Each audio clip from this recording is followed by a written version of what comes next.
सुधांशु का परिवार एक खूबसूरत से शहर में खुशी से रह रहे थे। सुधांशु अपनी बीवी नेहा और उनके मासूम बच्ची पायल के साथ उनके आलीशान घर में बहुत खुशी से रह रहा था। वैसे उसके घर को घर ना कह के आलीशान महल या बंगलो कहा जाए तो ज़्यादा अच्छा है। भगवान की कृपा से उस परिवार को पैसों की कोई कमी नहीं थी। ऐसा मानो कि सुधांशु चाहे तो अपने बीवी बच्चों के साथ पैसों के बिस्तर पर सो सकता था। इस शहर में सुधांशु का बहुत प्रॉपर्टी था। वो 5 बड़े नेशनल रिकॉग्नाइज्ड कंपनी का मालिक था। कुल मिला के सुधांशु की रोज की कमाई लाखों रुपए है। सुधांशु का गाड़ियों का व्यापार भी बहुत अच्छा चल रहा था। उस परिवार को कमी थी तो बस एक लाडले बेटे की, जो उनके करोड़ों का बिजनेस संभाल सकता था। सुधांशु की बच्ची पायल बिल्कुल उसके दादी पर गई थी। कोई भी पायल को देखे तो यही कहेगा कि कोई समृद्ध घर की लड़की है। पायल बहुत ही खूबसूरत थी। वो बिल्कुल एक अमीर परिवार की लड़की की तरह ही रहती थी और उसके स्वभाव, व्यवहार और कामों से हमेशा अपनी माँ बाप का सर गर्व से ऊंचा रखने की कोशिश करती थी।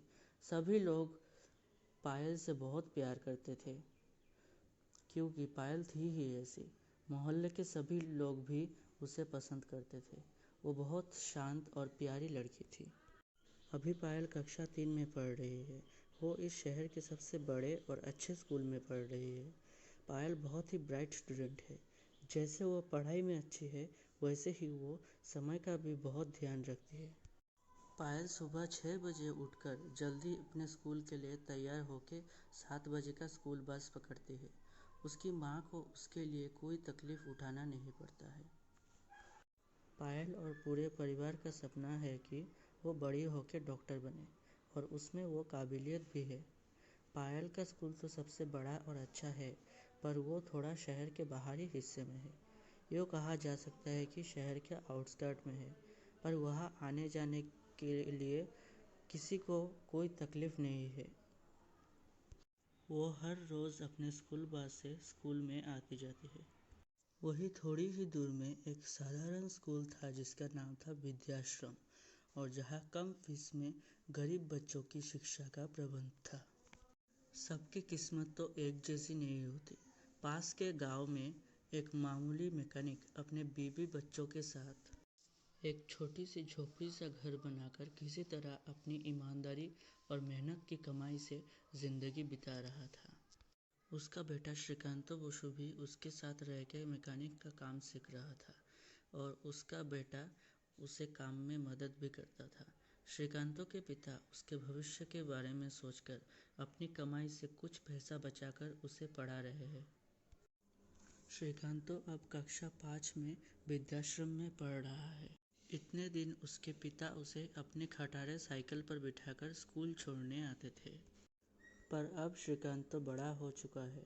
वो अपने पापा को कोई तकलीफ देना नहीं चाहता और वो खुद 5 किलोमीटर पैदल चल के रोज़ स्कूल आता जाता है। श्रीकांतो की माँ लोगों के घर में काम करके परिवार के हित के लिए कुछ पैसा कमा लेती है। इससे उसके बेटे की पढ़ाई के खर्च में भी मदद मिलता है। जाहिर सी बात है, श्रीकांतो को ट्यूशन टीचर और बड़े बड़े अच्छे रेफरेंस की किताबें नहीं मिलता है। वो मीडियोकर स्टूडेंट है। किसी तरह जोश लगा के पढ़ के परीक्षाओं में पास करता है। लेकिन श्रीकांतो का स्वभाव बहुत अच्छा है और वो बहुत मेहनती भी है। वो उसके माँ बाप के दुख और परिवार की आर्थिक स्थिति को भी समझता था। वो अपने माँ बाप से कभी किसी चीज़ की मांग नहीं करता था जिसे देना उसके माँ बाप के लिए कठिन हो। वो हमेशा हंसी खुशी रहता था और उसका गरीबी को वो बदनसीबी और कुदरत का खेल समझकर इस बात पर ध्यान नहीं देता था। एक दिन गणेश पूजा के मुहूर्त पर शहर के थोड़े बाहरी हिस्से में स्थित एक मंदिर में सुधांशु दासगुप्ता उसके पूरे परिवार के साथ पूजा देने और गणेश जी के दर्शन करने आया था। किस्मत के खेल के कारण उसी दिन उसी वक्त पर श्रीकांतो का परिवार भी उसी मंदिर में पूजा देने आया था, क्योंकि उस परिवार की हालत भगवान की कृपा से थोड़ा अच्छा हो रहा था। इसलिए श्रीकांतो की माँ गणेश जी को भोग चढ़ाना चाहती थी। उस दिन मंदिर में काफ़ी भीड़ थी। सीढ़ियों के नीचे से लाइन लगा था भगवान के दर्शन के लिए। श्रीकांतो भीड़ में संयोग से पायल के ठीक पीछे खड़ा था। भीड़ के धक्के के कारण किसी वजह से पायल सीढ़ियों से फिसलकर गिरने वाली थी, तो ये देख श्रीकांतो ने उसकी मदद की और उसे बचाया। उस वक्त श्रीकांतो और पायल की पहली मुलाकात थी और मानो ये मुलाकात भगवान की मर्जी से हुआ। श्रीकांतो और पायल तो क्या, किसी को भी पता नहीं चला, पर बच्चे एक दूसरे को चाहने लगे थे। श्रीकांतो और पायल को जाने अनजाने में एक दूसरे से प्यार हो गया था। पहले दोनों को पता नहीं चला कि उन्हें एक दूसरे से प्यार हो गया है। श्रीकांतो ने पायल को गिरते हुए बचाया। उसी दौरान पहली मुलाकात में बात दोस्ती से शुरू हुई थी। पायल की स्कूल श्रीकांतो के वृद्धाश्रम के पास में था। वृद्धाश्रम पायल के स्कूल से पहले छूट जाता था। कभी कभी छुट्टी के बाद पायल उसके दोस्त श्रीकांतो से मिलती थी। कुछ महीने बीता तो दोस्ती थोड़ी और गहरी हुई। पायल के घरवालों को इस दोस्ती के बारे में पता नहीं था, और पता होता भी कैसे। घरवाले तो इस बात से अनजान ही थे, और पायल तो अपनी स्कूल बस से आती जाती थी। सब कुछ ठीक ही चल रहा था। अब 4 साल बीत चुका था। बच्चे थोड़े और बड़े हुए तो उनकी दोस्ती और गहरी होने लगी। वो रोज़ एक दूसरे से मिलना शुरू कर दिए। पायल के स्कूल के वॉचमैन को थोड़ा शक हुआ कि हो सकता है पायल का किसी से कुछ प्यार का चक्कर चल रहा है, पर उसे क्या, वो तो अपना वॉचमैन का ड्यूटी कर रहा था। उसने पायल से कभी इसके बारे में नहीं पूछा और ना ही किसी को बोलना ज़रूरी समझा। बच्चे थोड़े और बड़े हुए तो उनका रिश्ता दोस्ती से कुछ और बढ़कर प्यार तक पहुंच गया। पायल के कक्षा 10 की परीक्षा पास करने तक ऐसा ही चलता रहा। श्रीकांतो तो पायल से 2 साल बड़ा था, पर उसके परिवार का आर्थिक स्थिति इतनी अच्छी नहीं थी कि वो कक्षा 10 के बाद और पढ़ पाए। उसका पढ़ाई 2 साल पहले ही ख़त्म हो चुका था, और इससे उन दोनों को फ़ायदा ही समझ पड़ रहा था। उनका एक दूसरे से मिलना अब और भी आसान हो चुका था, क्योंकि श्रीकांतो के पास अब भरपूर समय था। वो दोनों रोज़ एक दूसरे से मिलते थे। पायल तो वैसे ही पढ़ाई में तेज़ थी। उसने हायर सेकेंडरी का एग्ज़ाम पास करके ही बिना 1 साल गंवाए चिकित्सा महाविद्यालय यानी मेडिकल कॉलेज में एडमिशन के लिए परीक्षा दिया और उसमें वो सिलेक्ट हो गई। पायल ने डॉक्टर की पढ़ाई करने के लिए मेडिकल कॉलेज में एडमिशन ले लिया। अब मानो पायल और श्रीकांतो के ऊपर से गम की गंगा बहने लगी। दोनों का मिलना अभी मुमकिन नहीं था, क्योंकि पायल अब मेडिकल की पढ़ाई के लिए दूसरे शहर में जा चुकी थी। पायल को उसके मेडिकल कॉलेज में एडमिशन होने की तो खुशी थी, पर उसे इस बात का दुख था कि अब वो श्रीकांतो से मिल नहीं पाती थी। दोनों के लिए कुछ साल बहुत दुखों भरी थी। 5 साल बीत गए, पर दोनों के दिल से एक दूसरे के लिए प्यार और ख्याल नहीं गया। 5 साल बाद पायल MBBS की डिग्री लेकर अपने शहर वापस लौटी। उसकी माँ और उसके पिता सुधांशु बहुत खुश थे। सुधांशु के पास बहुत पैसा था और उसे ज़रूरी नहीं लगा कि उसकी बेटी पायल को अब और पढ़ना चाहिए। पायल का पोस्टिंग एक अच्छा खासा सरकारी हॉस्पिटल में हुआ और वो पूरे दिल से मेडिसिन प्रैक्टिस कर रही थी और जनसेवा में लगी हुई थी। बेटी थी एक अच्छी डॉक्टर और पिता था बड़े जाने माने बिजनेसमैन। दासगुप्ता परिवार को अब पैसों की कोई कमी नहीं थी। आजकल भी पायल श्रीकांतो से मिलती थी, पर अब पायल को लगने लगा था कि बात आगे बढ़ाना चाहिए। उसने पहले अपनी मम्मी से बात की और बाद में अपने पिता मिस्टर सुधांशु दासगुप्ता के समक्ष शादी का प्रस्ताव रखा। हिम्मत से पायल ने कह दिया कि वो श्रीकांतो से प्यार करती है। सुधांशु को श्रीकांतो के बारे में कुछ पता नहीं था।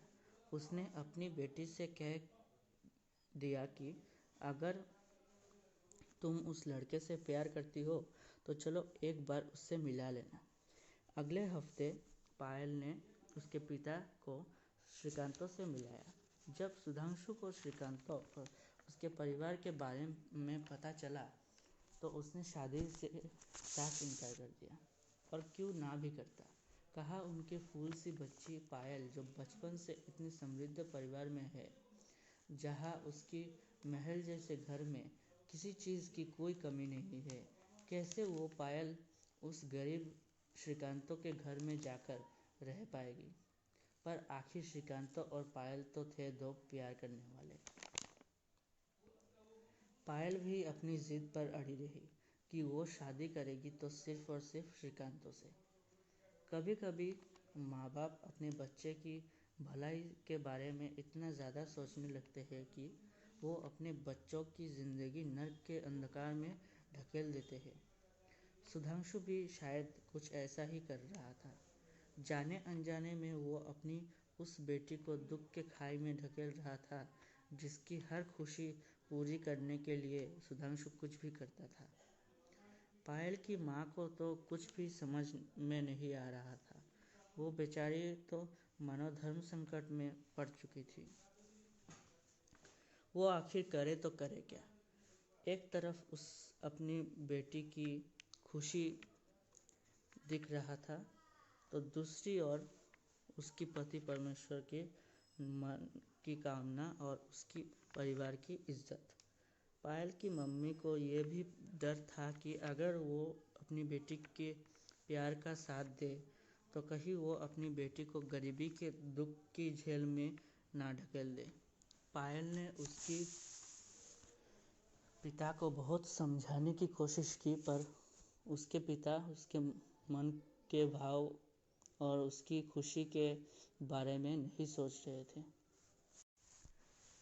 सुधांशु कहीं न कहीं अपने पैसों के अहंकार के लिए अपनी बेटी के सुख और शांति को नज़रअंदाज कर रहा था। सुधांशु ने पायल का श्रीकांतों से मिलना पूरी तरह बंद कर दिया था, पर उसे ये पता नहीं था कि ऐसा करके वो अपनी बेटी की रक्षा नहीं कर रहा है, बल्कि उसके बेटी की ज़िंदगी को दुख के अंधकार से ढक रहा है और उसके बेटी को यमलोक पहुंचाने की तैयारी कर रहा है। सुधांशु ने अपनी बेटी पायल का प्राइवेट प्रैक्टिस भी बंद कर दिया था और अब पायल बस एक सरकारी हॉस्पिटल में एक डॉक्टर की नौकरी कर रही थी। पायल के पिता पायल को कड़ी निगरानी में रख रहा था। वो हर रोज़ अपनी बेटी को हॉस्पिटल छोड़ने और ड्यूटी आवर्स खत्म होने के बाद उसे घर वापस लाने गाड़ी से जाता था। दासगुप्ता परिवार से मानो पैसा रहते हुए भी शांति नहीं था। उस परिवार से सुख और शांति पूरी तरह मिट चुका था। डिप्रेशन में आकर पायल ने एक रात सुसाइड अटेम्प्ट किया। घर के सब सो गए और पायल पंखे से अपने आप को फांसी में लटकाकर अपनी जान देना चाहती थी। ये करते हुए उसका हाथ हड़बड़ी के कारण उसके रूम में रखी एक फूलदान पर लगती है और वो फूलदान गिर के टूट जाता है। हड़बड़ी में पायल ने अपने रूम की खिड़की बंद करना भूल गई थी और शायद इसी ने उसे उस रात मौत के मुंह से बचाया था। फूलदान के टूटने की आवाज़ सुनकर पायल की माँ और पिता की नींद खुल गई और वो दौड़कर गए पायल के रूम के पास। बार बार दरवाज़ा खटखटाने के बावजूद जब पायल ने दरवाज़ा नहीं खोला तो उसके पिता सुधांशु ने पीछे के रास्ते जाकर खिड़की से पायल के रूम में प्रवेश किया। पायल को उसकी माँ बाप ने बहुत खड़ी खोटी सुनाई, पर यह सहन ना कर पाने के कारण पायल ने उसके पिता सुधांशु को बोल दिया कि अगर वो श्रीकांतों की नहीं हो पाई तो वो अपनी जान दे देगी। यह सुनकर सुधांशु को आया बहुत गुस्सा और उसने पायल को एक जोर का झटका मार दिया। पर क्या एक थप्पड़ दो प्यार करने वालों को अलग कर सकता है? कभी नहीं। पायल के पिता इतना सब कुछ हो जाने के बावजूद शादी के लिए राजी नहीं हुए, पर पायल भी अपनी जिद पर अड़ी रही। अब मानो ये बाप बेटी के बीच की एक जंग शुरू हो चुका था। घर में बिल्कुल भी सुख शांति नहीं थी। पायल की मां ने सुधांशु को समझाने की कोशिश की थी, पर सुधांशु नहीं माना। अपने बेटी की शादी को रोकने के लिए सुधांशु अब इंसानियत खो चुका था। श्रीकांत अभी अपना एक छोटा सा गैरेज बनाकर उसका मैकेनिक का काम कर रहा था। सुधांशु ने अपनी बीवी के भाई के एक बेटे धीरज को अपनी गाड़ी से श्रीकांतों के गैरेज भेजा, जिसे श्रीकांतों ने कभी नहीं देखा था। धीरज ने बड़ी चालाकी से श्रीकांतों को इस जुर्म में फंसा दिया कि श्रीकांतों ने गाड़ी ठीक करने के नाम पर उसके गाड़ी के साथ छेड़खानी की और उसने धीरज के गाड़ी का ब्रेक फेल करवा दिया जानबूझकर। सुधांशु चाहता था कि किसी तरह श्रीकांतों को जेल हो जाए। सुधांशु के पास बहुत पैसा था और उसने धीरज के केस को कोर्ट में जिता दिया और इसके चलते श्रीकांतों को 2 साल की जेल हो गई। अब तो मानो पायल घुट-घुट कर जी रही थी। उसके पिता अब उसकी कोई बात नहीं मान रहे थे। पायल हफ्ते में 2 बार छुपकर श्रीकांतों से मिलने जाती थी, और वो भी भेष बदल कर, क्योंकि सुधांशु ने वहाँ के पुलिस वालों को पैसा देकर बोल के रखा था कि उसके बेटी को श्रीकांतों से मिलने दिया ना जाए। हालांकि पायल को घर से बाहर निकलने में उसकी माँ उसकी मदद करती थी और श्रीकांतों के लिए खाना बनाकर भी भेजती थी। ऐसा लग रहा था जैसे कि अब उसकी माँ को अपनी बेटी की खुशी में खुशी नजर आ रही थी। ऐसे दुख सहते सहते 2 साल बीत गए और श्रीकांतों जेल से छूट गया। श्रीकांतों ने ट्रक चलाना सीखा था और अब वो मैकेनिक का काम के अलावा भी ट्रक से चीज़ों की डिलीवरी देना शुरू कर दिया था। उसी ट्रक के सहारे एक दिन उसने पायल को उसके घर से भगाकर ले जा रहा था, पर सुधांशु के पास था उसका जिद और पैसों का बल। सुधांशु ने पूरी पुलिस फोर्स लगा दी थी। पुलिस की गाड़ी और सुधांशु के भेजे लोगों के गाड़ियों ने पायल और उसकी मंगेतर को ट्रक के साथ घेर लिया। सुधांशु ने श्रीकांतों और पायल को अपने घर लाया और श्रीकांतों को बहुत गाली दी और उस पर हाथ उठाना चाह रहा था। तभी पायल ने इसका विरोध करके कहा कि अगर उसके पिता ने श्रीकांतों पर हाथ उठाया तो पायल अपनी जान दे देगी। ये सुनकर सुधांशु ने श्रीकांतों के सामने शर्त रखा कि अगर वो बहुत पैसा कमाकर अमीर बन सके और अपनी काबिलियत का प्रमाण दे सके,